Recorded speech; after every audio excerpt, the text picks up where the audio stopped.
Welcome to Zoe Stories. I laughed at makeup. Now I can't leave without it. I always thought I had it all figured out. My life was simple, structured, unremarkable, but safe. I was 19, living in a small apartment near campus, working part-time at a cafe, and spending most of my free time buried in video games or online forums. I didn't care much about fashion, trends, or makeup. Honestly, I laughed at it. My friends would jokingly say, "One day, you'll be obsessed with lipstick and blush," and I'd snort in response, thinking how absurd that was. But I was wrong. It all started the evening Mia came over. Mia, my girlfriend, or so I thought, was beautiful, confident, and frighteningly manipulative when she wanted to be. She had that way of looking at me like she saw through every wall I had built around myself, like she knew the parts of me I wasn't ready to admit even existed. "Do you ever think about being prettier?" she asked casually, leaning against the counter as she organized her cosmetics into neat little sections. I laughed. "Prettier? I'm fine. Why would I need makeup?" I said, smirking. Her smile didn't falter. Instead, it sharpened. "You really think that, huh?" That was the first mistake. Later that night, she found a contest online, a kind of dare or challenge, she claimed, that promised a small cash reward for participants willing to try a full makeover and attend a public event. She told me I had nothing to lose, and I laughed. "Come on, me? Doing that?" I said, not realizing she had already prepped everything. By the next evening, Mia had a kit waiting for me. Foundation, blush, mascara, lipstick in shades I didn't even know existed. I stared at it, trying not to flinch. "Put it on," she said softly, but her eyes had that dangerous glint. "If you want to win, you'll need to do more than pretend. You'll need to be perfect." I hesitated, fumbling with the brushes. My fingers shook, heart pounding, and for the first time in my life, I felt completely powerless. Mia was in control, and for reasons I didn't yet understand, I obeyed. The first stroke of foundation was like ice on my skin. I flinched and she chuckled. "Relax, silly. It's just makeup." But it wasn't just makeup. Every application changed me, slowly, piece by piece. My sharp jawline softened, my brows arched more delicately, and my lips, God, my lips, seemed to bloom beneath the careful coating of color. I hardly recognized myself in the mirror. My laughter from earlier, my derision toward makeup, suddenly felt like mockery aimed at someone I no longer was. By the time she finished, I barely recognized the person staring back at me. Not entirely Mia, not entirely me, but something in between, a version I didn't know existed. And then she handed me the outfit, a sleek, knee-length dress, stockings that made my legs feel exposed, and heels that promised both elegance and pain. "You'll wear it," she said, "and you'll go to the cafe tomorrow as her." My stomach dropped. "No. That's ridiculous. People will laugh at me." "Maybe," she said. "Or maybe they'll see you for what you could be. Pretty. Beautiful. Someone who knows how to play the game." The night dragged on, and I stayed awake staring at the dress. For the first time, I felt the strange mix of fear, excitement, and humiliation that would define everything that came next. I laughed at makeup once. Now, I couldn't leave without it. The morning sun spilled through the blinds, painting golden stripes across my bedroom floor. I stared at the dress on the chair, the heels next to it, and the neatly organized makeup kit on the desk. My heart raced uncontrollably. Today wasn't just a dare. It was a plunge into a reality I hadn't chosen, a world that demanded I leave behind the boy I thought I was. Mia appeared in the doorway, carrying coffee in a delicate cup. Her smile was serene, but her eyes were sharp, commanding. "Morning, sleepyhead," she said. "Ready to see the new you?" I swallowed hard, my throat dry. I don't know if I can do this." Her eyes softened slightly. "That's exactly why you must. Fear shows you where change is needed." With trembling hands, I picked up the foundation brush. The first stroke across my cheeks was electric, cold, alien, and yet intimate. Each dab of color reshaped my reflection. My strong jawline seemed less harsh, my lips fuller, my eyes larger beneath the delicate arch of pencil Mia expertly applied. I tried not to watch, but every glance at the mirror made my stomach twist. Relax, Mia coached, guiding my hand. It's not a mask, it's an unveiling. Unveiling? She called it that. Not disguise, not trickery, but revealing something latent. Next came the eyeliner, the mascara. My lashes, once short and unassuming, now framed my eyes dramatically. Every blink felt exaggerated, conspicuous. My hands shook as I reached for lipstick.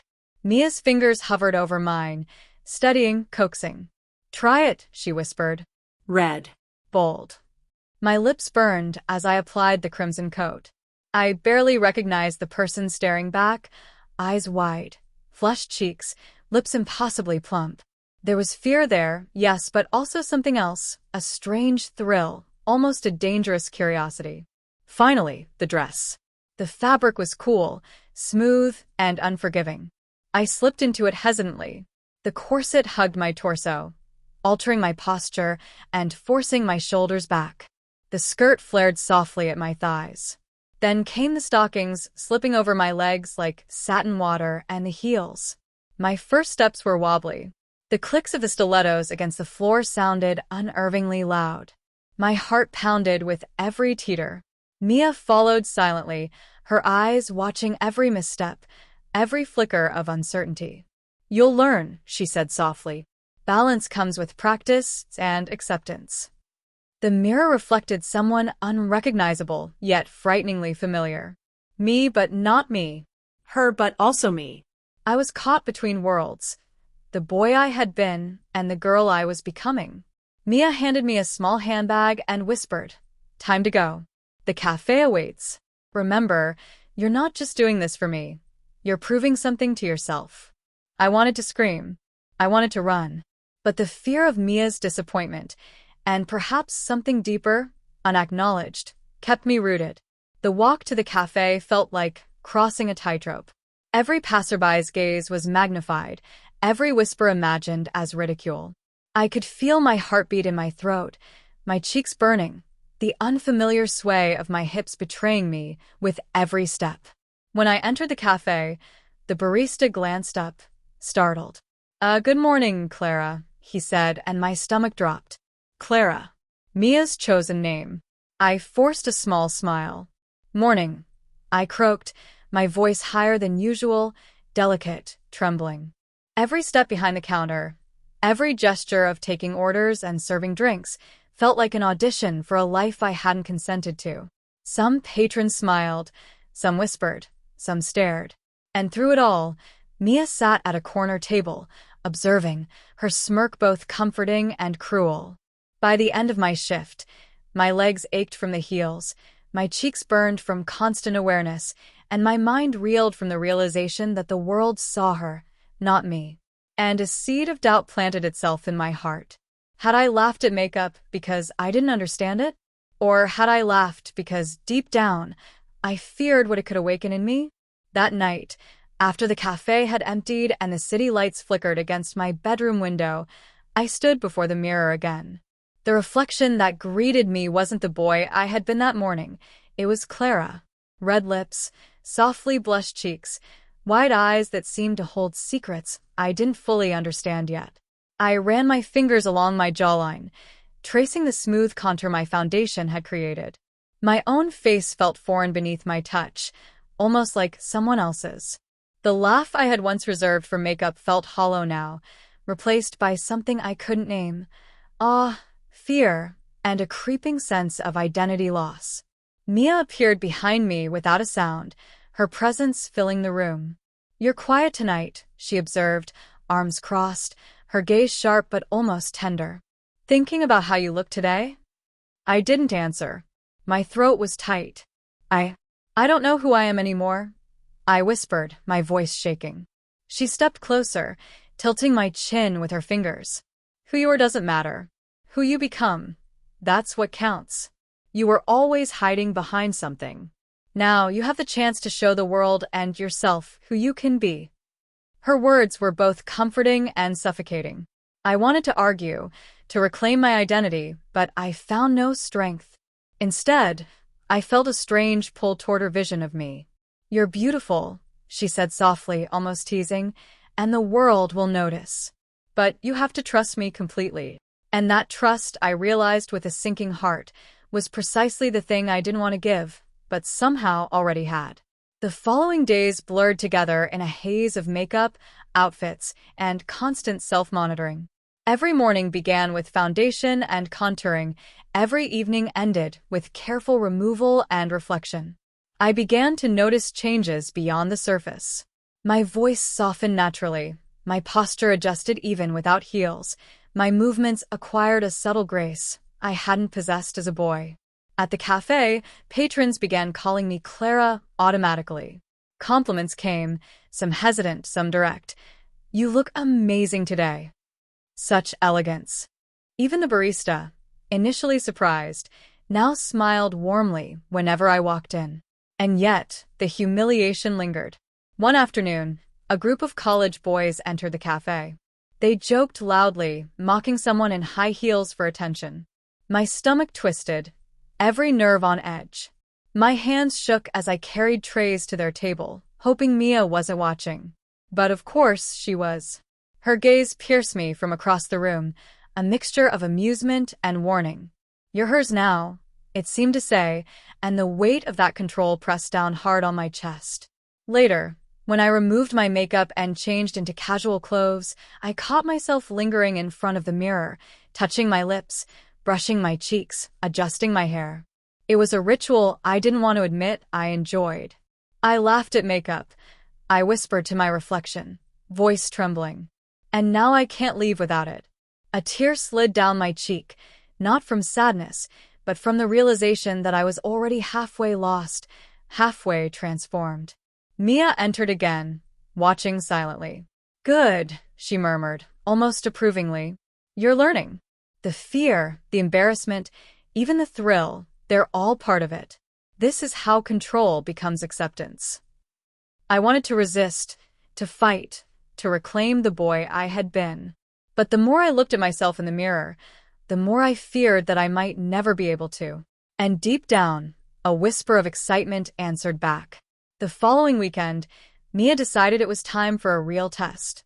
The local shopping mall, crowded with weekend shoppers, became our stage. I had protested at first, pleading, arguing that I wasn't ready, but her calm, unwavering gaze silenced every objection. "You've learned enough in private," she said. "Now it's time to see how the world responds." How you respond. My hands trembled as I pulled the dress over my shoulders, adjusted the stockings, and stepped into the heels. Every movement was a careful calculation, every breath measured. My reflection in the full-length mirror showed Clara fully realized, a young woman with painted lips, curled lashes, and the faintest shimmer of eyeshadow highlighting her wide, expressive eyes. I swallowed hard. I am going out like this. People will see me. They will talk. Mia handed me a small purse. Walk tall. Speak softly. Smile. And so we walked. The moment we stepped into the mall, I felt every eye on me. The clicking of my heels seemed louder than the background chatter. Shoppers glanced, some approving, some curious, some outright mocking. Every whispered comment felt magnified. I imagined laughter behind my back. My heart thudded violently in my chest. A group of college students near the food court pointed and whispered, "Hey, check her out." I froze, a blush creeping over my cheeks.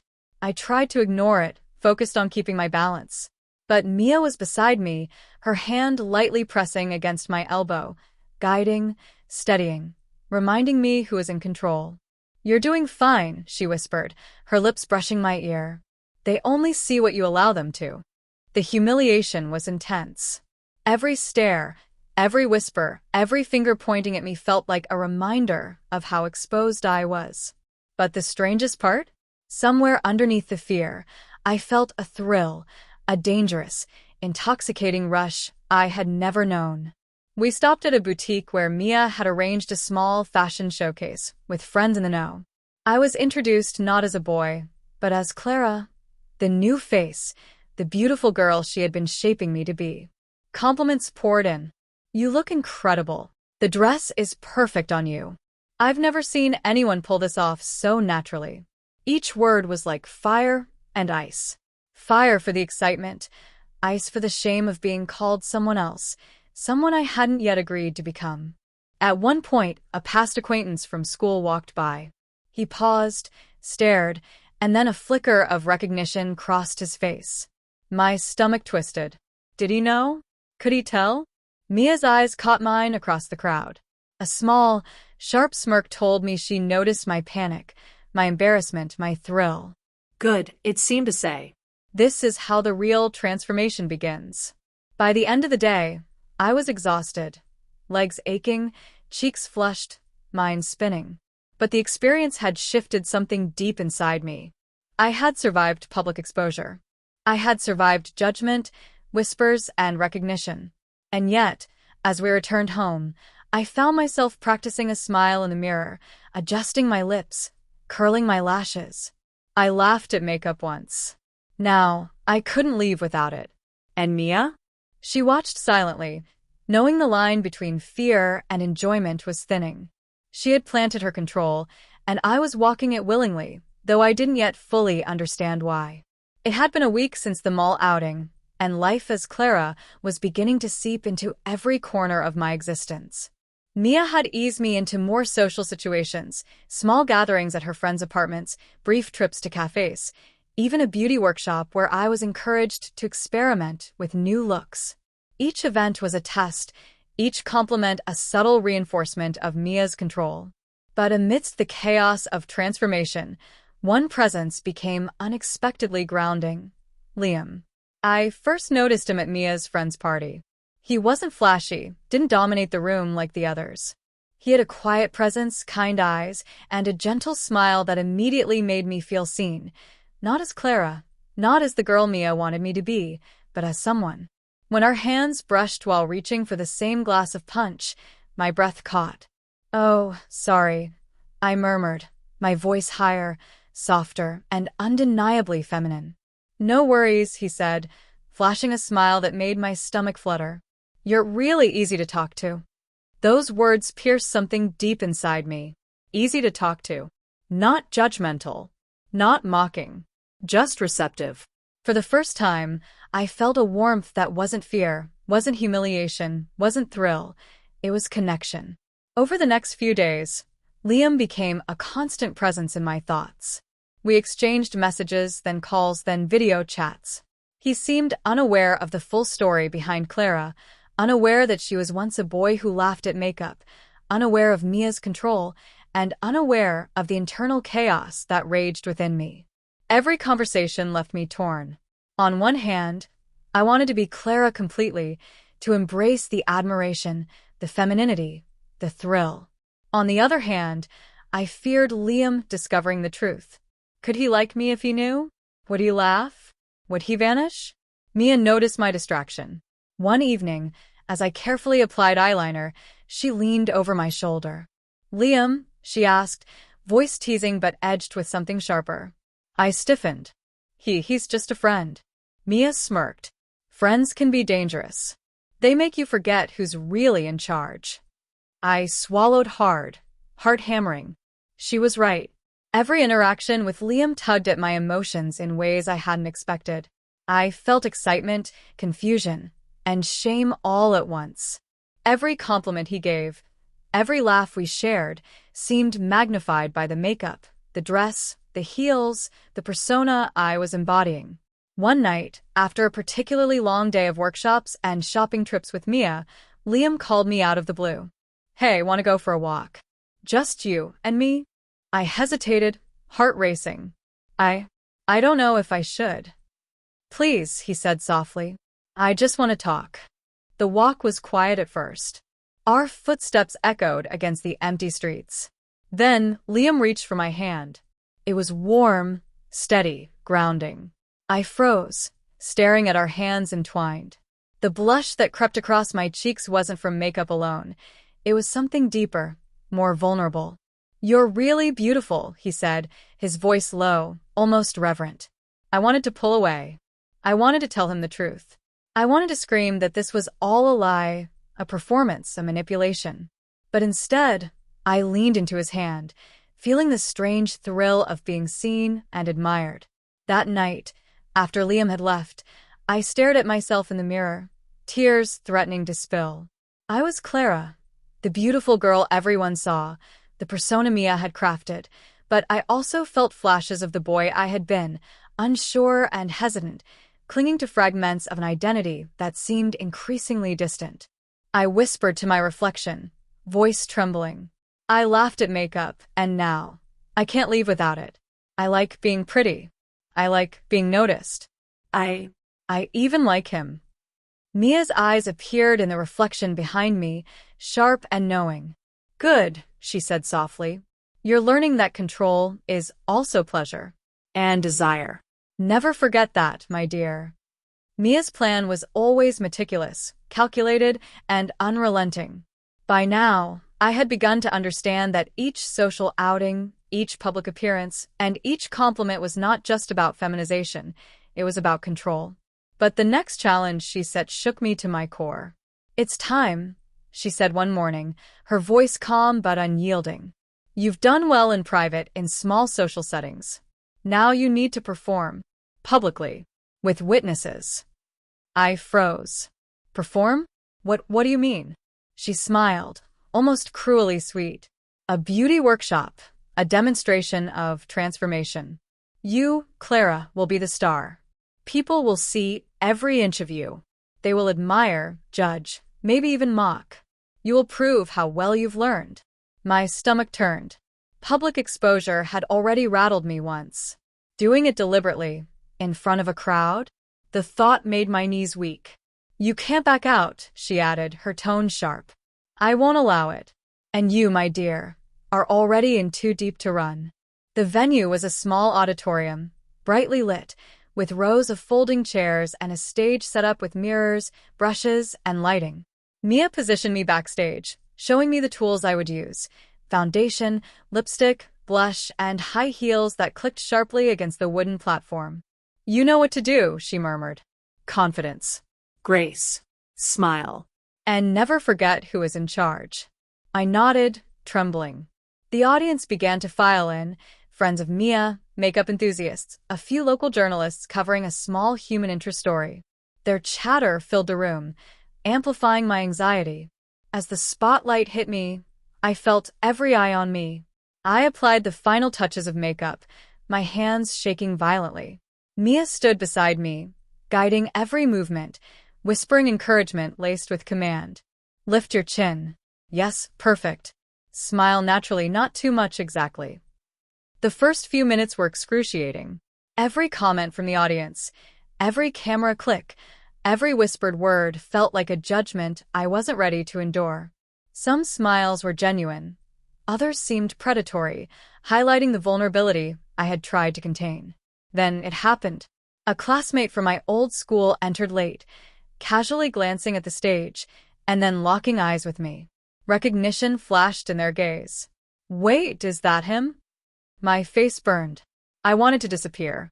Mia's grip on my elbow tightened. Stay, she whispered sharply. Remember, control is yours to master. Fear is your ally, not your enemy. I swallowed hard, forcing myself to continue.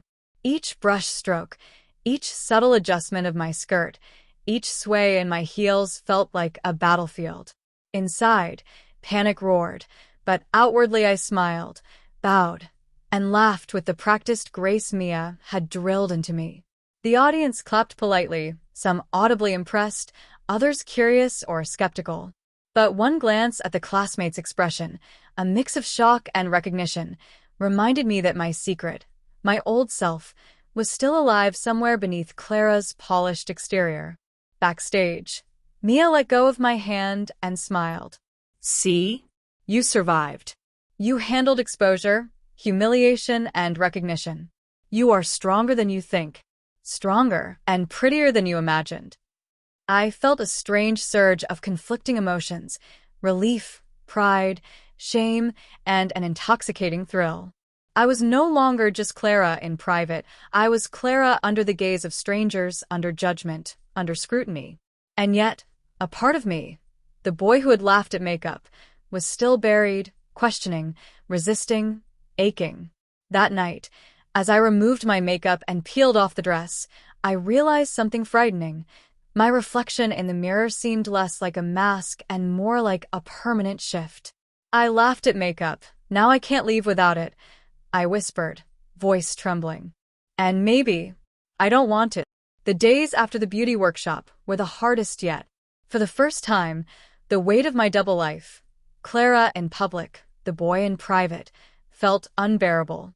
My nights were restless, tangled in sheets, haunted by mirrors and imagined whispers. Every glance at my reflection reminded me that I was no longer the same. The boy who had mocked makeup had been replaced by a girl who relied on it to breathe. Mia noticed immediately.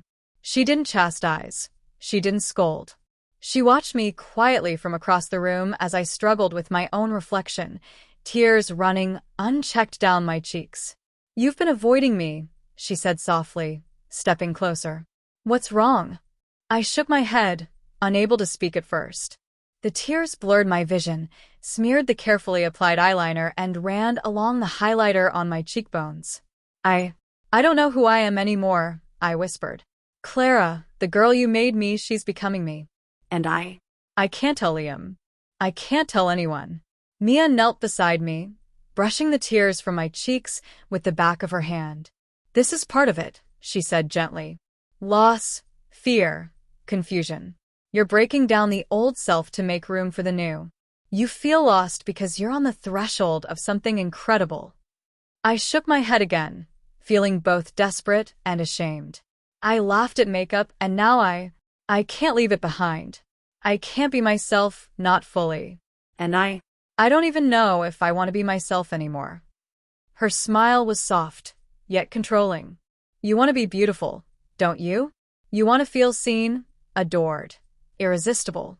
You fear the boy inside, but the girl I've helped you become, she is strong. She is desired. She is you." The words cut deeper than she probably intended. I wanted to fight, to push her away, to reclaim the boy I was. And yet, the warmth of her touch, the intensity of her gaze, and the subtle thrill that ran through me made me hesitate. That evening, alone in my room, I stared at my reflection for what felt like hours. I ran my hands along my lips, my cheeks, the smooth contour of my jawline. Clara stared back at me with wide, mesmerizing eyes. I saw someone I barely recognized, but also someone I couldn't help but admire. I tried to speak aloud, whispering to the mirror. "Who am I? Am I the boy I was, or am I her now?" The room remained silent, except for the soft rustle of my own breathing. The question lingered in the air, unanswered, leaving me hollow yet strangely exhilarated. Then, Mia appeared in the doorway. She leaned casually against the frame, arms crossed, her expression a mixture of curiosity and subtle triumph. "You're crying," she observed. "Good. It means it's working. You're beginning to let go." I wanted to shout, to tell her to leave, to reclaim some shred of control. But instead, I let the tears fall, feeling both broken and alive. I was trapped in a strange liminal space, neither fully boy nor fully girl, neither fully free nor fully captive. Mia stepped closer, placing a hand on my shoulder. "Tomorrow we go out again. publicly. And this time, Liam will be there." My heart froze. The thought of Liam seeing me in full Clara persona, exposed to the world and fully under Mia's control, sent a wave of panic through me. But beneath it, a small, undeniable thrill whispered, "You want this. You crave it. You can't admit it yet, but you do." That night, lying in bed, I whispered to myself. I laughed at makeup, and now I can't leave without it. I fear losing myself, yet I fear even more losing the admiration, the thrill, the desire. Clara and the boy were colliding within me, and I wasn't sure who would survive the night. The morning of the outing, I could barely eat. My stomach churned with anticipation, fear, and a secret thrill I couldn't deny. Mia moved around the apartment with her usual calm precision, selecting my outfit, a soft pastel dress that hugged my waist, delicate heels that clicked with authority, and accessories that made me look every bit the woman I was becoming. "You look perfect," she said, inspecting my makeup. "Remember, confidence. Every glance, every smile, it's all part of the performance." I nodded, but my mind was elsewhere. Liam. How would he react? Would he recognize me? Could he accept Clara? Or would he unravel the fragile control Mia had over me? The cafe where we were meeting was bustling with mid-morning patrons. Mia guided me through the crowd, hand lightly pressing against my lower back. I could feel every pair of eyes on me, every whisper and murmur amplified by my own racing heartbeat. And then I saw him. Liam sat at a small corner table, casually scrolling through his phone. When he looked up, our eyes met. For a heartbeat, I froze. His expression was unreadable, a mixture of curiosity and recognition. He didn't speak immediately. He just studied me, and I felt as if the world had narrowed to that one gaze. "Hi," I said, voice slightly higher than I intended, lips trembling. He smiled softly. "Hi." Clara, right? My heart skipped. "Why, yes, it's me." He paused, tilting his head. "You look different. Really beautiful." The compliment should have been simple, but it sent a jolt through me. Beautiful. Not awkward. Not nice try. Not a joke. Beautiful. I felt a mix of panic and exhilaration, the same duality that had haunted me since Mia first started transforming me. Throughout the coffee meeting, Liam's presence was calming and electrifying at the same time. He laughed at my jokes, smiled at my gestures, and seemed to genuinely enjoy my company. And yet, every compliment, every smile, made me more acutely aware of the mask I was wearing, the persona Mia had molded, and the delicate line between truth and performance. Halfway through, a waitress walked by, complimenting my dress. Liam's gaze flickered down and back up to my eyes. "You carry yourself well," he said softly. "I mean really well." I couldn't respond immediately. My chest tightened, and my fingers twitched around the coffee cup. Well, she? Clara? The words felt foreign, yet intoxicating. Mia, sitting at a nearby table, watched silently, her lips curved in a faint, knowing smile. She had orchestrated this encounter, and I was both participant and captive, swept into the tide of her design. Later, as we walked outside, Liam offered his arm. "Shall we?" he asked, casual, unaware of the storm beneath my calm exterior. I took it, gripping tightly, trying not to wobble in my heels. "Yeah," I murmured. The sunlight caught my hair, my makeup, the delicate lines of my dress, and for a fleeting moment, I almost forgot myself. Almost forgot the boy inside, the manipulation, the fear. Almost forgot Mia's control. But a glance behind me reminded me, she was always there, watching, guiding, ensuring that every interaction, every thrill, every fear was part of the transformation. That night, when I returned home, I collapsed in front of the mirror. Liam had smiled, had complimented, had touched my arm lightly, and yet, the girl in the reflection was no longer just Clara.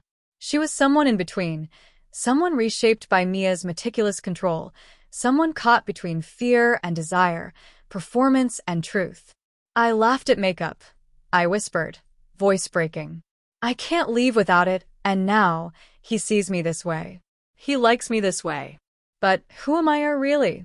Mia stepped into view, arms crossed, eyes gleaming. "Good. You survived exposure, and he saw you, truly saw you. And yet, you're still mine."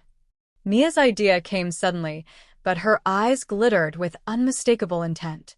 "It's time for a real test," she said, pacing our living room with a calculated intensity. "You've managed casual outings, private gatherings, even Liam. But now, it's time to perform where everyone is watching and judging." I froze.